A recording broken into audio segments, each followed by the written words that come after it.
उद्देश्य के ऊपर रखा गया है? देखिए, आज का जो हमारा कार्यक्रम है, ये हमारी एनओडीएस जो जिसका पूरा नाम है national office of dental surgeon की कॉन्फ्रेंस है। आज हमने नेताजी भवन में 17 अप्रैल को ये कॉन्फ्रेंस आयोजित की थी। हमारे साथ जो हमारी कोर टीम के लोग हैं, वो विभिन्न राज्यों से आए हैं। पंजाब से भी हमारे साथी आए हैं, बिहार से भी आए हैं और हरियाणा से भी आए हैं और उत्तर प्रदेश से भी हैं, कुछ साथी दिल्ली के भी हैं। तो हमारा ये कॉन्फ्रेंस का मेन मोटिव है कि एक तो हमारा ये है कि हमारा जो थीम है कि क्या हमारे जो प्रोफेशन है डेंटिस्ट्री में क्या चैलेंजेस हैं और उसका क्या सोल्यूशन है। अगर प्रॉब्लम है तो सोल्यूशन भी हमको सरकार को बताना पड़ेगा। एक इशू है, और हमारे यहाँ जैसे कि इंडिया में जो डेंटिस्ट्री है वो बहुत कॉस्टली है, क्योंकि जो चेयर और इंस्ट्रूमेंट की कॉस्ट बहुत ज्यादा है, उसकी जीएसटी भी है। तो इसलिए तो हमने एक अपना आज एक लेक्चर रखा था अफोर्डेबल डेंटिस्ट्री पे। इसके लिए हमने डॉक्टर प्रांजल मित्रा जी को बुलाया था, जो डेंटा मित्रा कंपनी के से बिलोंग करते हैं। और तो उन्होंने बताया विस्तार से। उसके साथ जो हमारे समाज में डॉक्टर माधव ने क्वैकरी के बारे में बताया, डॉक्टर राकेश कुमार ने भी अपने विचार रखे, और जो हमारे रियल जो पंजाब में जो इश्यूज हैं डेंटिस्ट्री के, जो क्वैकरी है, जो अनएम्प्लॉयमेंट है, उसके बारे में भी डॉक्टर अक्षय सुंदर जी ने बात रखी। और जो हम लोग का मेन उद्देश्य आज का ये है कि जो हमारा जो समुदाय है, कोई भी समुदाय की आवाज तभी सुनी जाती है इस देश में जब उसमें लीडर और वो अपने हक की लड़ाई लड़े। और जो हम लोग का जो मेन है, खाली ये हमारा बात नहीं है कि हाँ हमको एम्प्लॉयमेंट चाहिए। इसके साथ अगर हमारे देश में सरकार ये कर रही है कि 80 करोड़ ऐसे लोग हैं जो 2 रुपए किलो राशन भी नहीं खरीद सकते, सरकार वो दे रही है, तो ऐसे 80 करोड़ लोगों की जो मुंह की बीमारियां हैं, उसमें प्राथमिक स्तर पर हर साल 5 लाख नए ओरल कैंसर के केस रिपोर्ट हो रहे हैं, उनकी डायग्नोसिस नहीं हो पा रही है। अगर हम डेंटल सर्जन प्राइमरी लेवल पे रख दें तो हम लोग उसके साथ ही समाज की भी लड़ाई है। जो 80 करोड़ लोग हैं जिनके पास खाने का पैसा नहीं है, उनकी मुंह की बीमारियों का इलाज कैसे होगा, ये सब हमारा कॉन्फ्रेंस में हम लोग ने डिस्कस किया। और हम लोग इस कॉन्फ्रेंस के बाद एक बहुत नेशनल लेवल पे यूपी से ही स्टार्ट करेंगे, बलिया से और ये गाजियाबाद से, एक एंटी क्वैक मूवमेंट। कि लोगों को पता नहीं है, जब आप एक क्वैक के पास जाते हैं, कोरोना काल में मुंह से सबसे ज्यादा फैलता है, आप बिना ग्लव्स पहने, मास्क पहने मुंह में हाथ डालेंगे तो कोरोना तो फैलेगा ही। उसके साथ आपको टाइफाइड हो, टीबी हो जाता है, आपको हेपेटाइटिस सी भी हो जाता है, एचआईवी का भी इन्फेक्शन है। तो ये सब चीजें, और देश के पास सफिशिएंट डेंटल सर्जन है, ऐसा नहीं है कि देश में डेंटल सर्जन की कमी नहीं है, सरकार की इच्छा शक्ति नहीं है रखने की। और आज क्या हो रहा है कि सरकार जो के अधिकारी हैं, जो सरकार में बैठे हैं, वो ये समझते ही नहीं है कि अगर हमने एक डिस्ट्रिक्ट हॉस्पिटल पे या एक कम्युनिटी सामुदायिक स्वास्थ्य केंद्र पर एक डेंटल सर्जन रख दिया, वो कुछ नहीं कर सकता। वहां पे 100 की ओपीडी है, तो एक डेंटल सर्जन, आप लोग खुद मीडिया से जुड़े हुए बंधु हैं हमारे, तो आप लोग खुद जानते हैं, आपने भी, कि एक डेंटिस्ट एक पेशेंट करने में भी आधा घंटा से 40 मिनट लगेगा, तो वो मैक्सिमम दिन में 5-6 पेशेंट कर सकता है, तो 100 को तो कर ही नहीं सकता। फिर एक जो काम हो भी सकता है, एक सिंपल जो कैरीज है, वो बाद में जाके सिस्ट भी बनेगी, एब्सेस होगा। ओरल कैंसर को अगर हम पहले ही निदान करें, डायग्नोसिस करें, तो फिर एम्स में क्यों चीरफाड़ करनी पड़ेगी, क्यों इतना मॉर्टेलिटी रेट बढ़ेगा। तो हमारा मतलब है कि समाज का भी भला हो, हमारा भी भला हो। आज आयुष्मान भारत में आप कह रहे हैं, जो सरकार ढोंग रचती है कि हम 5 लाख का इलाज कर रहे हैं, मगर आप बताइए जो मुंह की बीमारियां हैं, 80% रूरल एरिया में लोगों को पेरियोडोंटाइटिस है, कैरीज है, उन लोगों को उनका उसमें आपने इंक्लूड नहीं किया है। हम तो कहते हैं जो रमन सिंह का मॉडल था छत्तीसगढ़ में, उसके बिहार में आयुष्मान भारत में भी यूज होना चाहिए। और आप और भद्दा मजाक कर रहे हैं, जैसे आपने नॉर्थ में शिक्षा मित्र 12 शिक्षा को ला के पूरे शिक्षा को खत्म किया, वैसे ही आप गांव में डिस्क्रिमिनेट कर रहे हैं लोगों के साथ। आप नर्सिंग के 6 महीने में आप कम्युनिटी हेल्थ ऑफिसर बना दे रहे हैं। यहाँ डॉक्टर सरप्लस है, डॉक्टर मारे मारे फिर रहे हैं, कोई छोटे मोटे काम कर रहे हैं, डेंटिस्ट्री छोड़ के, अपना डॉक्टरी प्रोफेशन छोड़ के। आप डॉक्टरों की रखने की जगह उन लोगों को 6 महीने की ट्रेनिंग देके 25 का उनको ज्यादा बना दे रहे हैं। तो ये कितना भेदभाव है कि अगर दिल्ली में आपको एमडी-एमएस मिलेगा और वहां पे आपको एमबीबीएस क्या है, कोई भी मेडिकल ग्रेजुएट नहीं मिल रहा है, नर्सिंग वाले से आप इलाज करा रहे हैं। तो क्या ये जो पॉलिसी बनाए हैं हमारे मोदी जी है, और जो हमारे स्वास्थ्य मंत्री पूर्व वाली है, क्या ये अपने घर वालों का इलाज क्यों नहीं करवाते हैं? इनको भी एम्स और विदेश में क्यों इलाज करते? सबसे पहले तो इनको आईना, जब ये कोई पॉलिसी बना रहे हैं तो सबसे पहले जो हेल्थ और वेलनेस सेंटर इन्होंने खोले हैं, करीब 1 लाख जो पैसा खर्च हुआ है, और तो उनमें जो जो जिनको नौकरी मिली है सीएचओ को, तो प्रधानमंत्री जी को उससे बहुत लोग होगा, अवेयरनेस फैलेगी। अगर आज चाहें तो देखिए कोई भी जो भी समुदाय है, आज इतनी डेंटल सर्जन में हमने प्रोटेस्ट भी किया, दिसंबर किया, सरकार ने हम लोग से बात नहीं की। तो सरकार क्या चाहती है किसान जैसा कि हम लोग भी बैठे हैं 1 साल तक। भाई सरकार को जब वो डॉक्टरों की बात नहीं सुन रही है तो क्या आपको लग रहा है वो गरीब, अनपढ़, गंवार, बीए बीएससी लोगों की बात नहीं सुनेगी?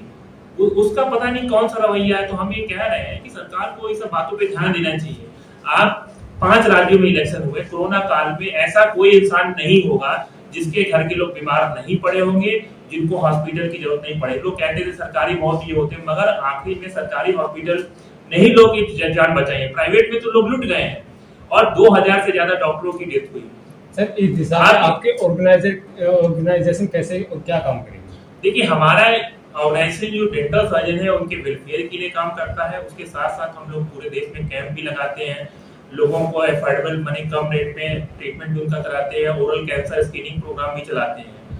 क्योंकि अगर आप ये देखिए पंजाब से लेके उत्तर प्रदेश में इतनी ज्यादा हर साल 5 लाख नए ओरल कैंसर केस रिपोर्ट हो रहे हैं। अगर हम प्राइमरी लेवल पे ही उनको पहचान कर लें तो वो फिर उसको सर्जरी की जरूरत नहीं पड़ेगी, एम्स भागना नहीं पड़ेगा, उसको उसका प्रॉब्लम नहीं होगी और उसकी लाइफ भी ज्यादा दिन सर्वाइवल रेट भी ज्यादा रहेगा। डॉक्टर साहब जैसा कि देखा जाए आपने जो ये मूवमेंट चालू किया है, आमतौर पर ये देखा जाता है तमाम डॉक्टरों को प्राथमिकता दी जाती है, लेकिन एक डेंटल डॉक्टर को प्राथमिकता नहीं दी जाती है, उस पर आपका क्या मानना है? देखिए उसके लिए कोई भी उसके लिए कौन जिम्मेदार है? सरकार तो उसके साथ हमारे ही फील्ड के लोग भी जिम्मेदार हैं जो सरकार को मिसगाइड करते हैं, वो बताते ही नहीं है कि प्रॉब्लम कहाँ है। आपको मैं एग्जांपल देता हूँ, देश में 300 प्लस कॉलेज है, 270 प्राइवेट कॉलेज है। तो जो हमारे हम लोग मठाधीश बोलते हैं वो ये नहीं चाहते हैं कि जो हमारी यंग जनरेशन है उसको अच्छे रोजगार के अवसर मिले। हम ये नहीं कहते कि सबको गवर्नमेंट जॉब, मगर रोजगार के अवसर होना चाहिए। मगर वो चाहते हैं क्या है कि उनकी क्लिनिक में आप 8 या 10 हजार में काम कीजिए। आज आप देखिए ऐसे ग्रुप है जिनकी 300 क्लिनिक, 300 ऐसे कंपनियां हैं जिनकी 300 क्लिनिक है। तो एक सिंगल चेयर वाला कहाँ से सर्वाइव करेगा? 700 करोड़ का वेंचर है, कोई 1000 करोड़ का है। तो और अगर सबको सैलरी मिले, मैं कह रहा हूँ 40,000 50,000 की भी जॉब, तो जो 270 प्राइवेट कॉलेज है आपके एनसीआर में देख लीजिए, पूरे एनसीआर में कॉलेज है, तो वहां पे मजदूरी कौन करेगा? तो ये पूरा एक सिंडिकेट है इंडिया में जो मेडिकल प्रोफेशन सिंडिकेट चलाता है। सर आपको लगता नहीं है जिस तरीके से प्राइवेटाइजेशन को लेकर के जितने भी बड़े बड़े हॉस्पिटल्स हैं वो अब छोटे छोटे जो क्लिनिक लेकर के बैठे हैं डेंटिस्ट, उनको बंद करने की कगार पे जो पॉलिसी बन रही है, इसको किस नजरिए से देखेंगे? ये आपने बहुत अच्छा प्रश्न किया। ये लोगों को अभी पता नहीं चल रहा है कि जो हमारी सरकार की पॉलिसी है, वो जो सिंगल चेयर जो डेंटिस्ट है जो मिडिल क्लास की, वो जो पहले रोजगार देते थे 1-2 लोग को अपने क्लिनिक में रखते थे, अब वो खुद रोजगार पाने वाले बन जाएंगे। माने वो मैं तो सीधे कहता हूँ लेबर बन जाएंगे। आप अपनी क्लिनिक बंद करके जो नॉर्म्स आ रहे हैं, और उसके साथ मैं आपको एक और जो सरकार ने आयुष मिनिस्ट्री में जो आयुष के कोर्स में छेड़छाड़ की है और उसमें डेंटिस्ट इंक्लूड कर दिए, तो आने वाले समय में आपको 4-5 साल में आयुष डेंटल क्लिनिक मिलेगी। तो जो 5 साल बाद डेंटल सर्जन के लिए कितना टफ हो जाएगा। एक तरफ आयुष बैठा होगा जिसके लिए सरकार ने उनके कोर्स में चेंज कर दिया, दूसरी तरफ झोला छाप है जिसके लिए कोई रोक नहीं है, और तीसरी तरफ डेंटल सर्जन है जो मिडिल क्लास का है, जो जिसके पास ज्यादा पैसा नहीं है, वो क्लिनिक चला ही नहीं पाएगा। इतने कड़े नॉर्म्स आ रहे हैं रजिस्ट्रेशन के। झोला छाप डॉक्टरों के पास डिग्री तो नहीं होती, लेकिन इलाज के उपचार बहुत सारे होते हैं जिनके कायदे और कानून आप लोगों से सस्ते पाए जाते हैं, इसलिए जनता उनसे भावुक होकर और उनके लाभ में चक्कर में आकर उनकी ओर आकर्षित होती है। उस पर आप क्या कहना है? आप ये बताइए कि कभी आपने सुना कि किसी झोला छाप ने किसी का हार्ट खोल के ऑपरेशन कर दिया? तो हमारी भी ब्रांच सर्जिकल है, ये मेडिसिनल ब्रांच नहीं है फिजिशियन का। अगर आपका दांत खराब हो रहा है, आपको कैरीज है, आरसीटी करानी है, आप सस्ते के लिए तो करा तो लेंगे, मगर जो कॉम्प्लिकेशन क्रिएट हो गया, आपको अगर हेपेटाइटिस हो गया तो कौन जिम्मेदार होगा आपकी लाइफ की? ना आपके लिए उस समय आप झोला छाप की राहत करेंगे ना, तो ना आपको कंज्यूमर कोर्ट में राहत मिलेगी, कहीं नहीं राहत मिलेगी। इससे संबंधित जो भी शिकायतें हैं आज तक आपने कभी सरकार को अवगत कराया क्या? देखिए हम लोग ने बार ऐसा, हम लोग इसको मैं तो लव लेटर बोलता हूँ, ऐसा इंडिया की कोई सरकार नहीं है 2019 से हम लोग ने कुछ नहीं तो 1000 लेटर भेजे होंगे। ऐसा कोई स्टेट का सीएम नहीं है, पीएम नहीं है, हेल्थ मिनिस्ट्री नहीं है, दिल्ली से लेके हर जगह हमने क्वाकरी के लिए हम लोग ने कोरोना काल में भी फर्स्ट वेव में सरकार को आगाह किया था। अगर आप मास्क ये कह रहे हैं, मास्क का रूल था, मगर झोला छापने कौन सा मास्क पहन के इलाज किया? तो कोरोना तो फैला ही पंजाब में। आप डेथ रेट कैलकुलेट कीजिए, सबसे ज्यादा ग्रामीण एरिया में हुई, क्योंकि सबसे ज्यादा इंडिया में क्वाइट पंजाब में है। तो उनको पता नहीं है कि एंटीबायोटिक का क्या रोल है। आप स्टेरॉइड चला देंगे, वायरल इन्फेक्शन होगा तो डेथ तो आपकी होगी।